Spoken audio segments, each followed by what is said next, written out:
What's up, guys? Just here by my channel. Tonight I'll be doing a review for Aew Dynamite, and so it's kind of a late video because I was watching a different show way after Aew Dynamite was finished and stuff. So it was on a different channel, Comedy Central and stuff. But anyways, I have a little backstage thing and stuff. Before we got to the first match, backstage we hear from the AEW World Champion who promises revenge for what the Dead Riders did to Colt Cabana on Collision before he's interrupted by MJF, who says he plans to beat Heyman for the title without using his contract earned from the Casino Gauntlet match. And after that is Heyman and Page versus Wheeler Yuta.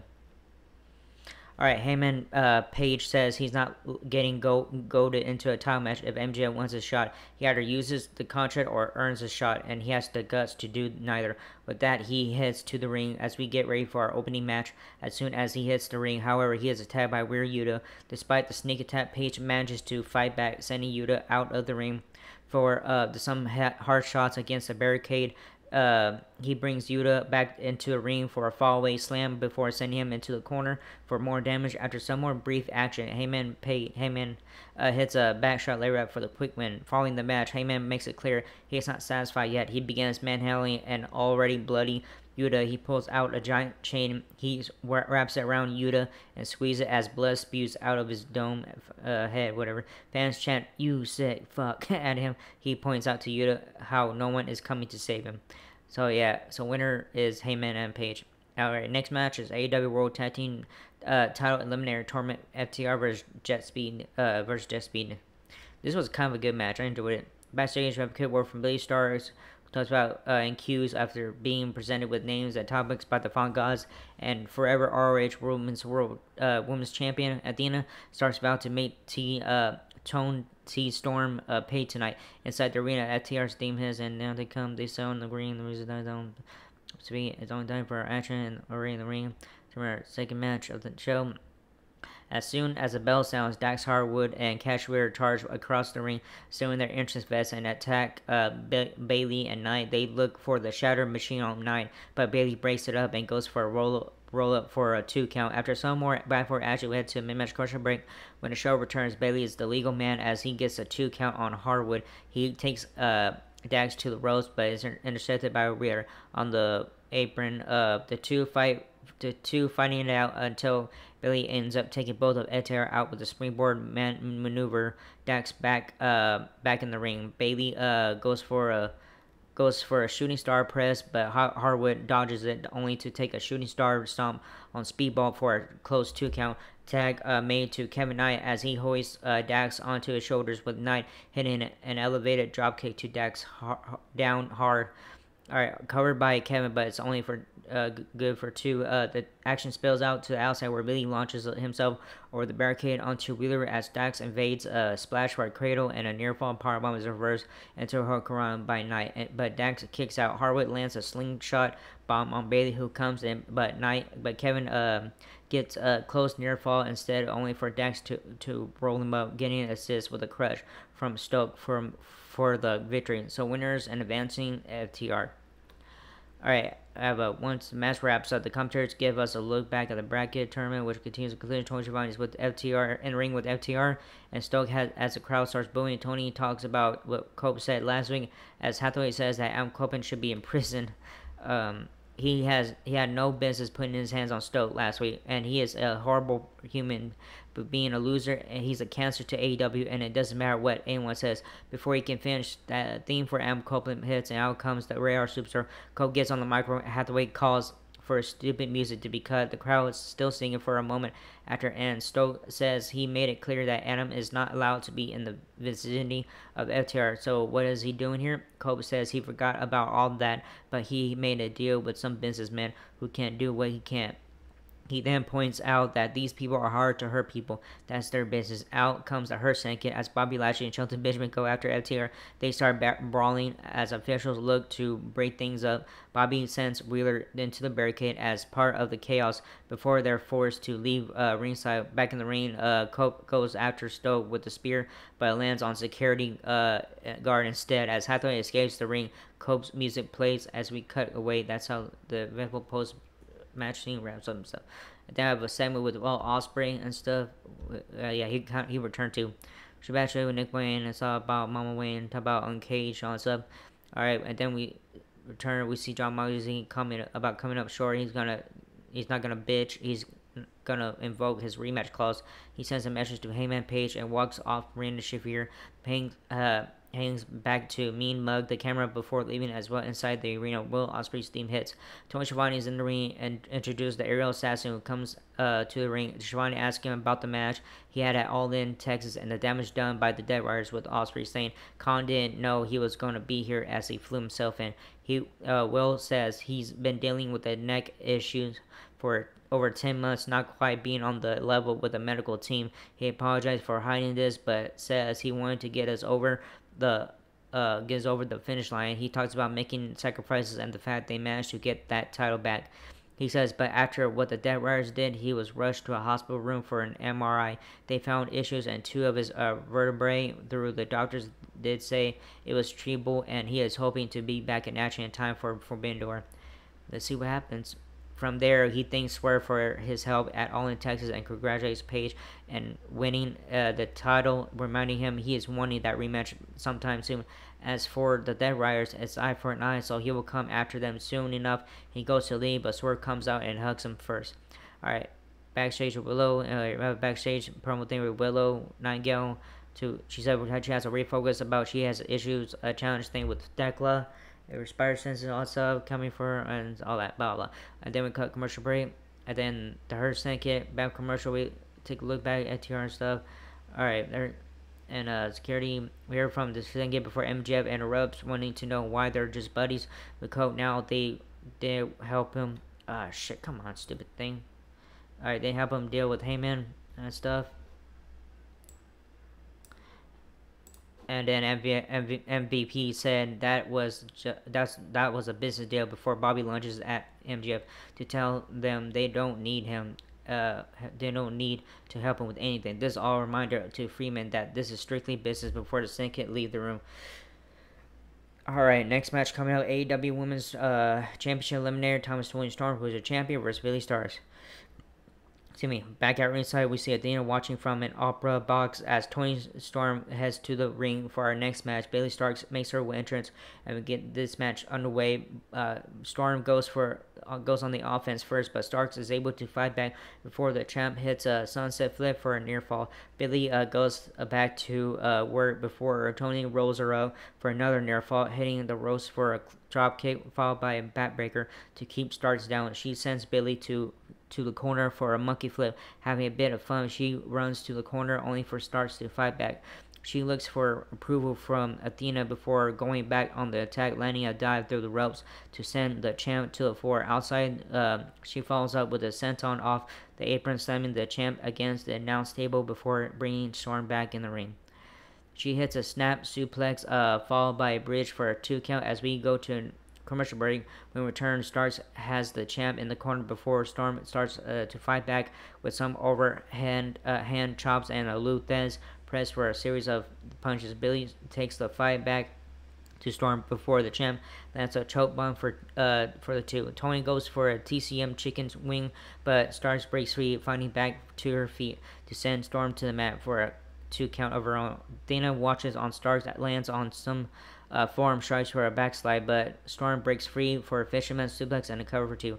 From there, Starks is back up, running boot, hoisting up the champ on her shoulders, but Tony rolls through it near fall, only for Billy to counter for a close to count. Tony sends her to the corner for a hip attack, sending up Storm 0, but Starks counters for a 2 count.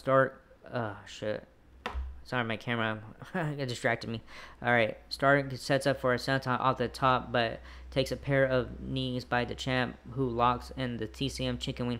Billy has no choice here but to tap out as Rev calls for the bell. The celebration is cut short when Billy blindsides her with the title as Athena makes her way down to the ring. It seems she may be looking to cash in her title match contract as Rev gets sent out of the ring, allowing Athena and Starks to continue the attack on the champion before she can cash in her contract. However, Athena is interrupted by the rival Alex Winster, who runs down the ramp for a save. She forces Athena and Starks to retreat up the ramp as Winster checks on Storm with commentary reminder us that Windsor will challenge Athena at Collision for the ROH Women's Championship. That's how the eventful post match wraps up, and we head to a commercial break. All right, winner is Timeless Tony Storm. All right, next match is Swerve Strickland versus Hechicero. When the show returns, we have theme for Swerve Strickland. Instead, makes his way down, exchange of holds. All right, so the roast, Luchador, and okay, makes his way down next, underway exchange of holds between both men here before Swerve sends Hechicero to the ropes. The Luchador ends up catching him with the roll up into a submission hold before Strickland breaks free. Both men are on their feet now with more holds traded before Hechicero sends Swerve to the mat for an hook on the shoulder. He targets Strickland's jaw as well. Alright,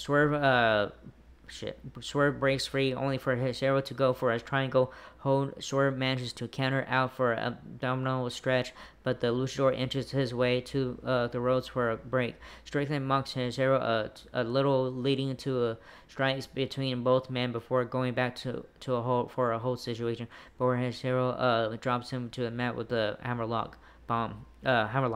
Strickland gets sent to the corner for some more strikes from Hechicero, but Swerve fights back with a backbreaker, followed quickly by a vertical suplex. As we go to a commercial break, when we return, the match seems pretty even as they go back to string strikes. Hechicero sends Strickland to the corner before slamming him to the mat for a near fall. Swerve manages to fight back before going up top, only to mock Hechicero on the mat. Hechicero tries to fight back, but is hit with a thrust kick by Swerve, who goes up for a 450 splash, who follows up with a cutter, but only gets a 2 count. Strickland goes back on him, but the Luchador counters for a sleeper hold into a cross arm breaker. Swerve manages to break free before Hechicero rolls him up for a 2 count. Hechicero goes right back on it, getting another 2 count in the process as the crowd lets Don Callis know how they feel about him. Swerve fights back with a dropkick before heading into the corner to a pop from the crowd before he can go for a Swerve stomp. However, Lance Archer runs up to the apron to knock Swerve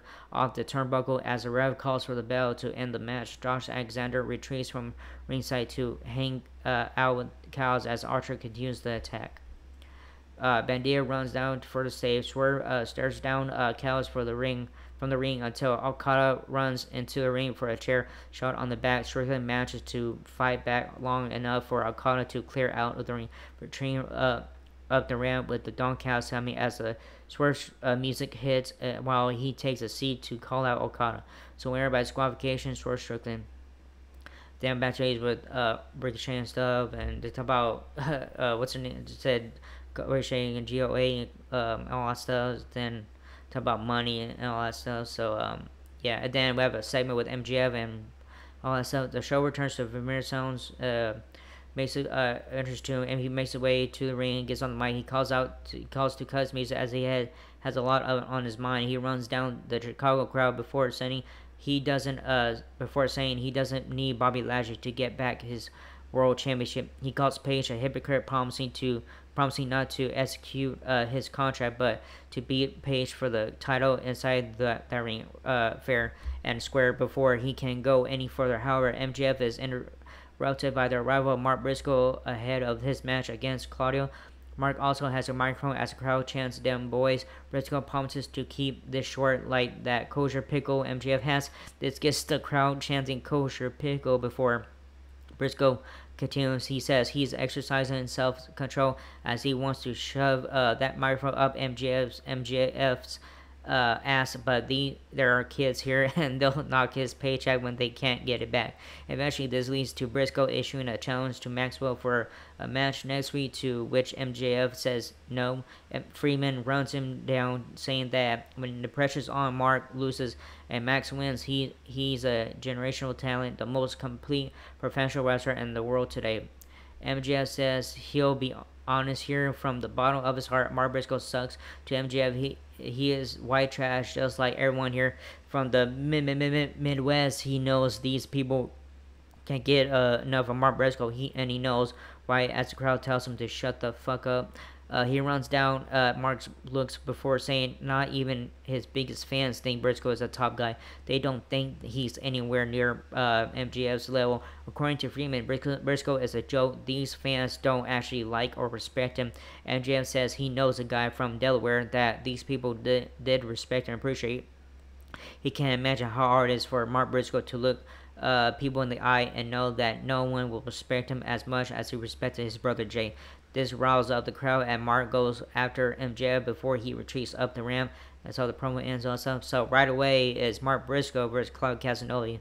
Main event time with Mark Briscoe in the ring. Claudio makes his way through the crowd. Main event, rise and ring, get on the way. Claudio sends Briscoe to the corner for a chop, but Mark stands up to him before pushing Castagnoli to the corner for some strikes of his own. This leads to them trading blows in the middle of the ring. This ends Claudio with sending Briscoe to the ropes, but Mark strikes back, sending him to the mat instead. After a boot to the face, Briscoe stays on the attack, sending Castagnoli to the corner before Claudio turned things around for a series of stomps to the midsection.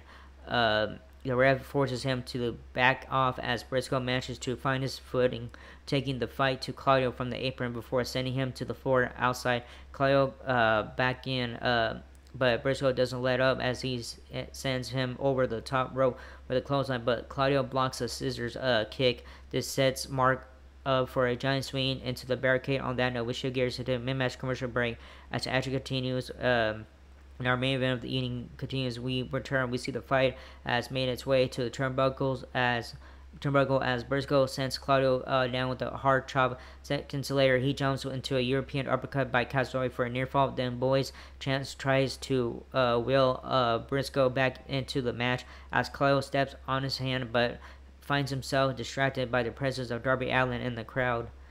This allows Briscoe to fight back from the ropes for an elbow strike to send Castagnoli to the corner. Claudio blocks an exploder but gets driven down with a kick for Mark to get a 2 count. Briscoe sends Claudio through the ropes before landing a cannonball dive through the ropes. He stands on the table for a Cactus Jack elbow onto Castagnoli. He gets on the barricade, now landing another shot on Claudio before sending him back into the ring. Briscoe goes up top and lands a froggy bow for the cover, but Claudio nearly kicks out in the nick of time. Moments later, Briscoe gets the roll up for the win. So winner is Mark Briscoe.